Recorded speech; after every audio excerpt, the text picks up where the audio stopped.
sabia que o mundo tem dono? Na verdade, donos, mais que um, no plural.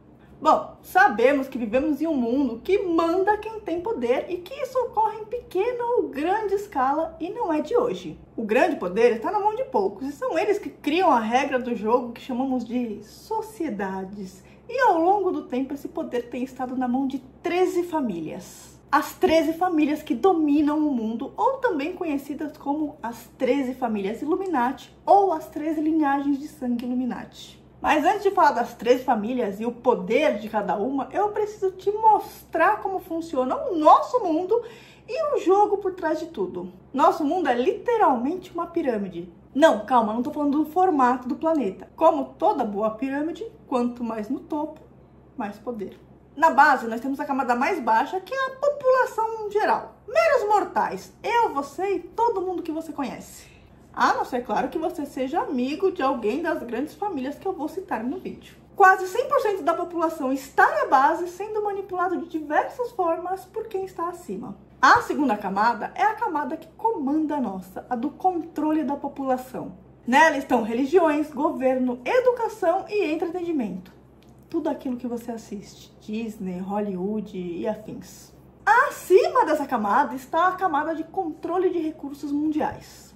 Ou seja, tudo aquilo que envolve dinheiro e que está no mundo todo. São as empresas mundiais que todo mundo consome. Por exemplo, IBM, Apple, marcas de carro, laboratórios de remédio tipo a Pfizer, gasolinas, Coca-Cola, a Nike, McDonald's, enfim, marcas poderosas e que estão sempre aí patrocinando alguma coisa. Acima dessa camada vem a camada de controle financeiro, os bancos mundiais. Acima do banco está a camada das grandes instituições globais, camada essa também conhecida como mesa redonda. Aqui, por exemplo, está a ONU, Organização das Nações Unidas, e mais algumas que quase ninguém ouviu falar, como por exemplo o Clube de Roma, Grupo Bilderberg, Conselho de Relações Exteriores, enfim. Acima estão as 300 famílias mais ricas do mundo, também muito poderosas, mas que não chegam nem perto das 13 primeiras. Aqui são chamados do Comitê dos 300. Ou seja, muitas vezes são donos e comandam muitas das empresas que estão abaixo, nas camadas abaixo. Mas acima deles ainda tem a camada dos 13, ou seja, as 13 famílias poderosas, ao qual eu irei falar aqui para vocês. E ainda tem uma última camada acima dessas, que é a camada do monarca do mundo. E quem seria ele? Bom, dentre as 13 famílias, uma delas se destaca como a primeira. E dentro dela tem o monarca da família. Ele é o monarca do mundo. Inclusive, o monarca do momento, ele desencarnou no mesmo dia que eu estava escrevendo o roteiro desse vídeo. Então, a gente tá tendo aí uma troca de monarquia. Porque ficar assim não fica, né? Só passa pro próximo. E só lembrando que o conhecimento dessas linhagens, ela vem do livro 13 Bloodline Illuminati, de Fritz Springmeier, onde ele detalha bem cada família e a sua importância no mundo. E o livro, inclusive, ele tá no site da CIA de graça, mas em inglês. E eu já adianto aqui, o livro é chato. Agora bora aos 13. A primeira família que iremos falar é a família Rothschild. E eu acredito que você já tenha ouvido falar esse nome pelo menos uma vez na vida, mesmo que você não lembre quando, onde, não é um nome que você acha estranho ouvir. É uma família judia de Frankfurt, na Alemanha, com início lá no século XVIII e é sim a mais poderosa entre todas as 13 famílias. Bom, isso porque além de inteligentes, afinal, para você ser a família mais importante do mundo, você tem que ser no mínimo inteligente. Mayer Rothschild, o fundador de tudo, era muito bom em matemática em uma época que não existia nem calculadora. Graças a isso, ele e sua família criaram uma verdadeira dinastia bancária na Europa. Ele começou como um comerciante qualquer, mas devido à sua inteligência, ele logo estava ali se relacionando com a realeza alemã. Para expandir seus negócios, ele enviou cada filho dele para uma cidade. Frankfurt, Paris, Nápoles, Londres e Viena, onde eles cresceram cada vez mais, expandindo seu negócio como casas de câmbio. Detalhe, numa época em que judeus não eram nada bem aceitos. Ah, uma curiosidade legal aqui, um dos seus 5 filhos, ele teve um papel muito importante para o fim da escravidão na Inglaterra. Hoje em dia, eles estão presentes em diversos setores da economia do mundo, como imóveis, serviços financeiros, agricultura, energia, mineração, vinícola e até ONGs. Ah, e se você já ouviu falar da BlackRock, saiba que eles estão por trás. A segunda família é a família Astor. São alemães, mas se destacaram mesmo nos Estados Unidos e no Reino Unido no século XVIII. Por muito tempo, eles foram conhecidos como os donos de Nova York. Isso porque eles se destacaram no ramo imobiliário e eles eram donos de muitas terras por lá, além de hotéis, bares e outras coisas. Mas de geração em geração, muita coisa aí se perdeu com os herdeiros. E mesmo assim, hoje em dia, eles ainda são uma das famílias mais ricas dos Estados Unidos e possuem um dos hotéis mais luxuosos de Nova York. A terceira família é a família Freeman. Essa aqui é uma família americana com muita influência na política, porém de forma indireta. Um ponto curioso dessa família é que eles são muito ligados ao ocultismo, inclusive com Aleister Crowley. Eles inclusive escreveram livros sobre astrologia e fenômenos magnéticos dos cristais e estão aí ligados a muitas sociedades secretas. Ah, isso quer dizer que as outras famílias não estão ligadas ao ocultismo? Não, gente, lógico que a gente está falando de Illuminati. Todos eles estão muito ligados, trabalham aí com o ocultismo. Porém, essa família em especial sempre deixou isso muito aberto. Enquanto as outras é aquela coisa, né? Não, a gente não faz isso não. Imagina, não, a gente vai na igreja todo domingo, essas coisas não, não é que a gente não. Teoria da conspiração. Foi também um Freeman que introduziu a lobotomia nos Estados Unidos e convenceu a todos que era um método bom. Se você não sabe o que é lobotomia, segue o meu conselho uma vez na vida e não pesquise sobre. É sério. Eu diria que da lista das 13, essa família é mais fora do padrão. A quarta família é a família Rockefeller e eu também tenho certeza que você já ouviu esse nome alguma vez na vida e também pode até não se lembrar de onde, algum filme, alguma série, mas você já ouviu falar nos Rockefellers. Isso porque eles são muito conhecidos nos Estados Unidos devido à sua fortuna. Tá aí uma coisa que eu queria ser conhecida por.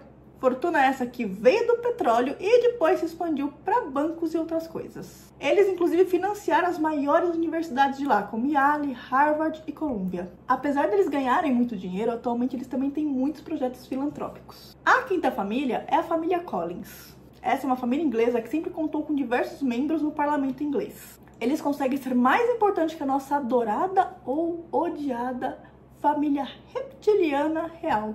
E eles também são os que melhor escondem informações sobre eles. A sexta família é a família Van Duyn. E eu não sei se eu estou pronunciando corretamente. E aqui a coisa é chique. É um nível acima de você ser super bilionário e poderoso. Aqui tem classe. São condes da Holanda e uma família importante no mercado de diamantes. Chique, né? Além disso, eles também têm grandes empresas alimentícias, de marketing e mídia mundial e também softwares de computador. A sétima família é a família Onassis. Família grega que eu acho que todo brasileiro já ouviu o nome. Até porque a única integrante e herdeira viva, a Athina Onassis, ela era casada com um cavaleiro brasileiro. O que eles têm de dinheiro e poder, eles também têm de acidente e desgraça na família, coitados. Tanto que atualmente ela vive escondida e reclusa da sociedade. A oitava família é a família Bundy. Família americana que conquistou a sua fortuna no século XIX através da exportação de máquinas para o mundo. Com isso, eles se tornaram uma das famílias mais ricas. Mas, quando a gente ouve o sobrenome Bundy, a gente já lembra logo do maior serial killer que existe, né? O Ted Bundy. Seria ele parte dessa família? Bom, não.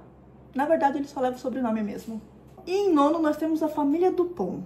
Eles são franco-americanos ligados à família Roosevelt. Se bem que se você procurar direitinho, você vai ver que todas essas famílias e também as 300 lá que vem na camada abaixo, estão todas meio que ligadas entre si. Eles são donos de uma das empresas mais ricas e famosas do mundo, a DuPont, empresa química. A empresa começou produzindo explosivos, pólvora. E se tem uma coisa que move dinheiro no mundo, é guerra. Logo, eles fizeram uma grana alta aí com a Primeira e com a Segunda Guerra Mundial. E depois eles resolveram dar uma diversificada. É que não teve a terceira, né? E tiveram que dar uma expandida aí nos negócios, né? Inclusive, é graças às empresas deles que tem o nylon, o teflon e a lycra. A 10ª família é a família Kennedy. Sim, a do presidente Kennedy. E aqui acho que já ficou até meio óbvio que o poder delas veio de política americana, né? Essa família é meio óbvia porque é uma família que a gente conhece. Além do JFK, ou John Kennedy, que foi o presidente baleado, o seu irmão, ele foi senador e ele também é bastante conhecido. E essa também é mais uma família que é considerada aí amaldiçoada de tanta coisa ruim que acontece com eles. Tem família que é pobre e amaldiçoada também, então pelo menos eles são ricos, né? A 11ª é a família Lee. Essa é uma família chinesa e um destaque dessa família é o bilionário Li Ka-shing, que mora em Hong Kong e é o 8º homem mais rico do mundo. Lembrando que esse ranking ele muda ano por ano, mas que em nenhum ano ele tá pobre. Ele começou sua carreira vendendo flores de plástico nos anos 50, mas hoje ele já está na área imobiliária, portuária, energética e de telecomunicações. Além de bilionário, ele também é filântropo e já doou mais de 3 bilhões à Universidade de Chantou. Já a 12ª é a família Russell. Atualmente eles são o conde e a condessa de Bedford. E apesar desse dado, você não encontra muito sobre essa família. Talvez seja por isso que em determinadas pesquisas o nome dessa família está trocada por outras famílias que não são as 13, porque essa está nas 13, mas que está ali próximo, sabe? Ali nos 300, no topo da família dos 300. Então, como tem mais informação, é mais fácil pegar uma delas e passar, né, como se fosse uma das 13, do que achar alguma coisa sobre eles, porque é muito difícil realmente encontrar alguma coisa sobre eles. Aí, por exemplo, se eu troco pela família McDonald's, família Disney, por exemplo, fica muito mais atraente, né?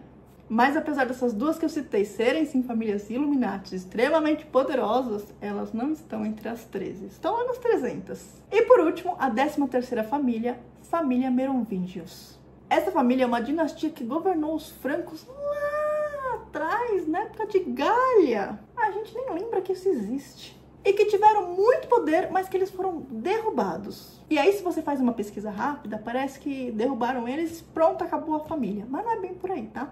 Na verdade, eles foram adotando outros sobrenomes ao longo da história. Foram trocando, renovando. Nada melhor, né, pra você recomeçar uma história. E sobre eles tem um ponto que eu acho muito legal. De acordo com a teoria do Dan Brown, lá do filme O Código da Vinci, essa família seria a família descendente de Jesus. Sim, eles teriam a linhagem direta de Jesus.